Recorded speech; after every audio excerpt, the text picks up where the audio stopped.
All right, let's kick off Black History Month with a little bit of exposure of white supremacy. So, happy Black History Month and welcome back to the to the Black First channel. You know what I'm saying? It's February. This is when I'm at my most powerful, during our month. So, let's jump in and talk about this story. So, what happened was there's this boy. He's from this school called Lake Oswego or Oswego, and it has a pretty interesting reason why it's named that. Turns out this town has been fostering white supremacy for a long time, and it shows in how they chose to deal with this situation.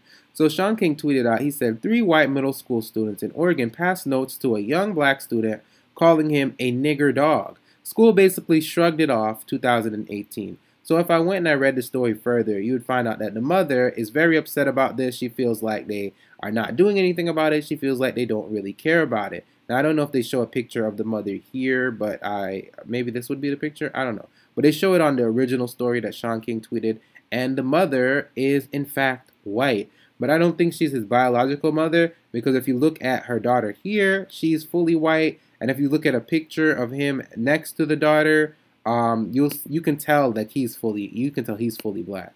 You know what I'm saying?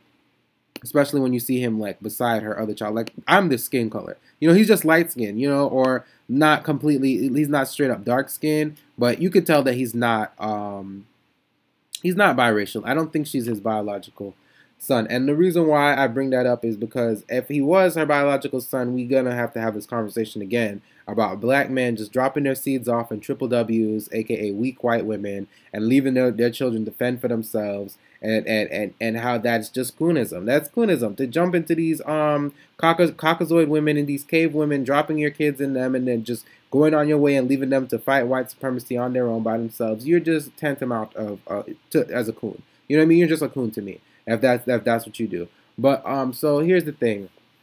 I don't know the origins of their relationship, so I can't talk about that. I can't say that. I don't know how they came to be family. How he came to be her son. You know what I'm saying? It doesn't seem biological, but so I have to take a different course of action when talking about this situation. So what we really should be talking about here is how Lake Oswego or whatever, the school, how they are fostering white supremacy because of how they chose to punish these students. So from what I read here, they gave the typical, no tolerance policy, blah, blah, blah. These schools always have a no tolerance policy towards every damn thing. You know what I'm saying? Always everything they say they have no tolerance policy. But have you guys really not had tolerance towards it, then these students would have been actually suspended. Because it turns out they weren't suspended, they were giving IS, okay? Which is called, although it's called internal suspension, it's not really you being suspended. You're basically still coming to school. You still can hang out with your friends in the morning. You can still hang out with your friends after school. You can still, I'm pretty sure you can go to lunch. The only thing is that you have to stay in one room for most of the day. And most of the time you're staying in the same room with the kids that you were causing trouble with to begin with. So these 3 white supremacists supporting children are all going to be in the same room together. These junior white supremacists in training are just going to be together just talking about, how much the kid is a nigger dog.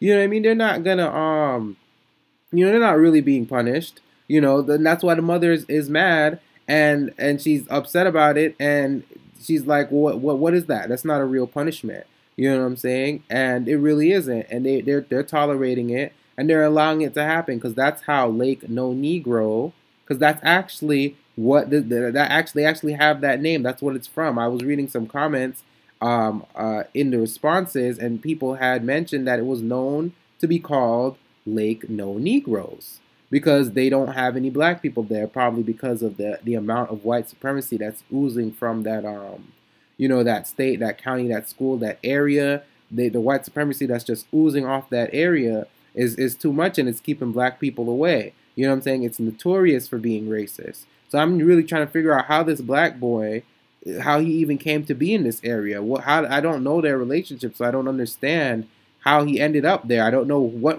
who's to blame for this, for him to even being around these junior white supremacists in training.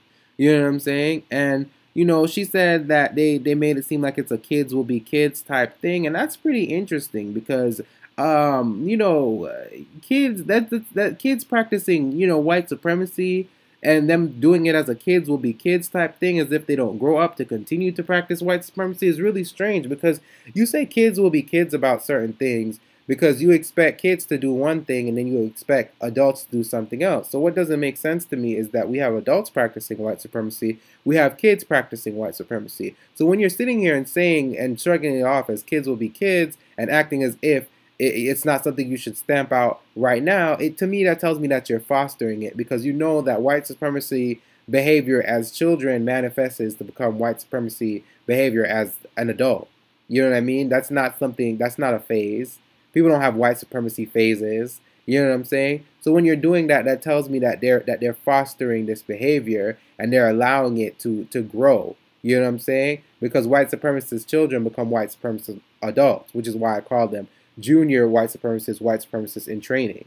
You know what I mean? So, you know, this town has a history of being called Lake No-negro for a reason. They go out of their way to do this, and it's such a shame and sad that this black boy has to deal with this type of thing, which is why I have a no tolerance policy when it comes on to these cave animals. I have a no tolerance policy with them too, where I just try to not be around them because this is behavior that not only they practice but they tolerate. I don't know where you come from talking about a no tolerance policy. What it seems that you guys have is a tolerance issue and a tolerant policy where you guys are tolerant of white supremacy. You know what I'm saying? Especially and even against our children, which is why I feel like we need to keep our children away from them because they don't plan to protect our children from their most dangerous and deadly practice, which is white supremacy. So anyway, you guys like, share, subscribe, comment. I really appreciate when you guys do that stuff. I like to engage with you guys. And, you know, I'm here. I'm my most powerful in February. All right. Just all the blackness is flowing through me. Expect more stories and, you know, expect more videos and stuff. And tell me what you guys think about this story. I feel like we should have a no tolerance policy when it comes on to these junior white supremacists. I don't think they should be able to get away. And I think that if they're not going to protect our children from their children, that we need to keep our children away from their children in general. Anyway, goodbye. I'm out.